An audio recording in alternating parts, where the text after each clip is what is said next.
TV를 틀면 미스터트롯 TOP7 얼굴을 볼 수 있다. 이는 특정 시기에 화제의 인물로 주목을 받은 이들이 다수의 채널에서 동시에 활약하는 모습이 심심치 않게 연출되면서 더 이상 우스갯소리가 아니게 됐다. 재미있는 일화를 재탕, 삼탕하거나 똑같은 개인기를 수차례 선보인다. 이런 활동의 결과는 크게 두 가지로 나뉜다. 방송을 통해 입지를 다지거나 이미지를 빠르게 소비하면서 한계에 부딪히게 된다. 사랑의 콜센터는 매주 20%대의 시청률을 기록하며 절대 예능 강자가 됐다. 같은 시간대에 방송하는 프로그램에서 동일한 출연자를 보는 것도, 재방송하는 케이블 예능에서 미스터트롯 출연진을 보는 것도 익숙하다. 파격적인 3주 편성으로 주목을 받은 아는 형님 트로트 특집을 두고 볼멘소리가 나온다. 지난 23일 JTBC 아는 형님은 3주째 트로트 특집을 방영했다. TV조선 미스터트롯 TOP7 멤버들이 출연, 아는 형님 멤버들과 짝을 지어 트로트 대전을 펼쳤다. 이날 시청률은 15%를 기록했다. 평소 5%를 기록하던 것에 비하면 3배나 오른 놀라운 수치였다. 1, 2주차 시청률도 이날과 비슷하게 높았다. 3주 편성이라는 파격적인 결정이 이해가 되는 이유였다. 그러나 댓글 반응은 사뭇 달랐다. 지겹다는 반응이 나왔다. 이쯤 되면 대한민국은 반으로 나뉜다. 미스터트롯이 열렬한 팬이거나 아예 관심이 없는 시청자로 구분된다. 미스터트롯이면 다 될까? 미스터트롯 마지막 회 시청률은 36%를 기록했다. 역으로 보면 64%는 다른 프로그램을 봤다는 이야기이지만 방송국은 이 화제성을 놓칠 리 없다. 무리한 스케줄로 종종 건강 이상을 보이기도 하지만 독보적인 예능감과 진행 능력, 인간미, 공감 능력 등 일당백으로 자신의 역할을 톡톡히 해내고 있다. 트롯맨을 바라보는 업계의 반응에서 우려의 목소리가 자주 들린다. 물론 아직 성장의 가능성이 있다는 점에서 섣부른 걱정이라는 의견도 있지만, 이럴 때일수록 템포를 조절해야 한다고 관계자들은 입을 모은다. 한 관계자는 무엇이든 적당히 가 좋다고들 하지 않나. 트롯맨의 경우도 템포를 조절해야 할 필요성이 있다. 물 들어올 때 노를 급하게 저었다가는 배가 산으로 갈 수 있다는 점을 명심해야 한다. 면서 어찌되었든 출연자가 가지고 있는 스토리 등을 다 빼내는 것이 방송사의 목적이기도 하지만 스타들의 이미지를 소진하는 방식에 문제가 있다고 지적했다. 저마다 미스터트롯 출연진 모시기에 나섰다. 그러면 나타나는 부작용이 있다. 유사한 레퍼토리가 계속 반복된다는 점이다. 앨범을 발표할 때마다 가수들은 홍보를 위해 예능 프로그램에 출연한다. 앨범 활동을 쉬면 예능 프로그램도 쉰다. 재충전 기간에는 다음 앨범을 준비하고 예능감을 쌓는다. 새로 나올 때마다 새로운 에피소드와 개인기를 공개한다.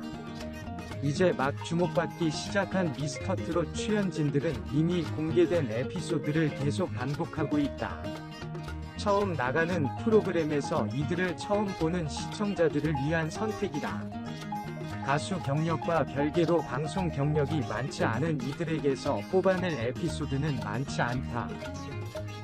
그러니 방송 내용은 계속 겹친다. 처음 보는 시청자를 위해 동일한 내용을 반복하기도, 매번 새로운 이야기를 넣기도 애매한 상황이다.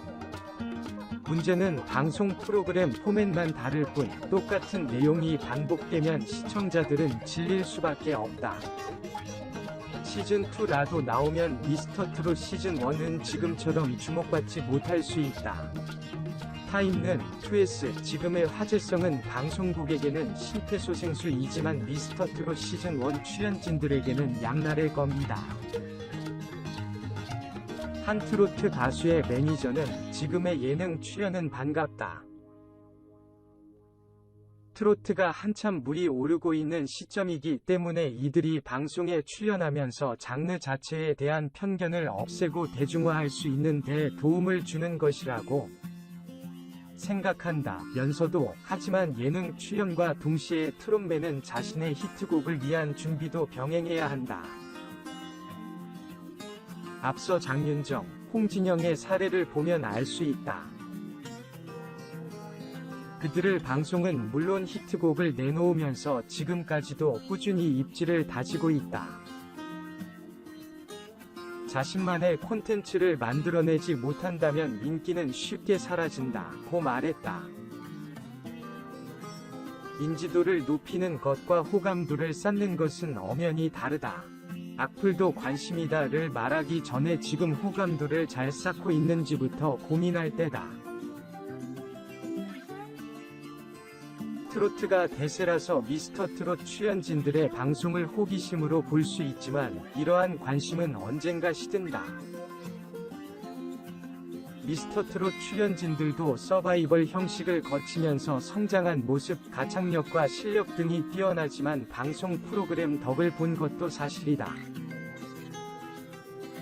방송을 통해 얼굴을 비추면서 인지도를 높여가는 것도 필요하지만 근본적인 것에 초점을 맞추고 이유를 대비하는 것이 무엇보다 중요하다. 트롯맨이 스타덤에 오를 수 있었던 건 그의 목소리 덕이다. 트롯맨은 특별한 무언가가 없더라도 목소리 하나만으로 사람들의 가슴을 뭉클하게 하는 힘이 있다. 결국 그가 승부를 걸어야 할 건 자체 콘텐츠다. 누군가의 곡을 리메이크해서 부르거나 방송을 통한 콜라보레이션도 좋지만 트롯맨의 히트곡은 그가 오랫동안 사랑받을 수 있기 위한 필수 요소다. 신종 코로나19로 외출을 거의 못하게 되면서 시청자들은 미스터트롯 출연진들이 부르는 명곡에 빠졌다. 옛날 감수성이 풍부한 노래를 젊은 가수들이 다양하게 편곡해 부르면서 위로가 됐다. 오직 1년 동안 출연한 미스터트롯 방송으로 초미의 관심을 받고 있으니 운이 좋았다라는 말이 나온다. 미스터트롯 출연진들의 방송은 하나같이 칭찬 세례다. 그런데 아이러니한 것이 미스터트롯 출연진들을 칭찬하는 연예인, 방송인들은 이들보다 더 오랫동안 그야말로 10년 이상 방송을 한 베테랑들이 대부분이다. 이들보다 더 많은 시련과 좌절을 겪었고 더 많은 음악적 성과를 낸 사람들이다. 그 중에는 선배도 있고 또래도 있다. 우쭈쭈하는 방송 자막까지 보고 있으면 이런 칭찬 수위가 미스터트롯 출연진들의 미래에 영향을 미칠까 걱정스럽다. 시청자들은 미스터트롯 출연진들을 띄워주는 연예인, 방송인들의 성공 스토리를 다 알고 있다. 보는 눈에 따라서 미스터트롯 출연진들이 얼마나 대단하기에 저렇게까지 나오는지 이해하지 못할 수 있다. 미스터트롯 팬들이 만족하는 방송으로 그친다면 미스터트롯 출연진들에겐 마이너스가 될 수 있다. 사실 방송 프로그램은 화제성과 시청률, 미스터트롯 팬들을 잡는 것이 우선일 수밖에 없다. 미스터트롯 출연진들에게 필요한 것은 자신만의 경쟁력을 확보하는 것이다. 인기는 모래선과 같고 반복 출연에 대한 문제가 서서히 제기되고 있다. 요즘 유행하는 말이 있다. 즉, 가수의 본분에 최선을 다해야 지금의 인기가 유지된다는 점을 명심해야 할 것이다. 미스터트롯 출연진들 중에서도 누군가는 살아남고 누군가는 퇴보될 수 있다. 풍전등화와 같은 인기에 도취되지 않기를 바란다. 1년 뒤에도 지금과 같은 인기를 누리고 싶다면 겸손함과 초심을 반드시 지켜야 할 것이다.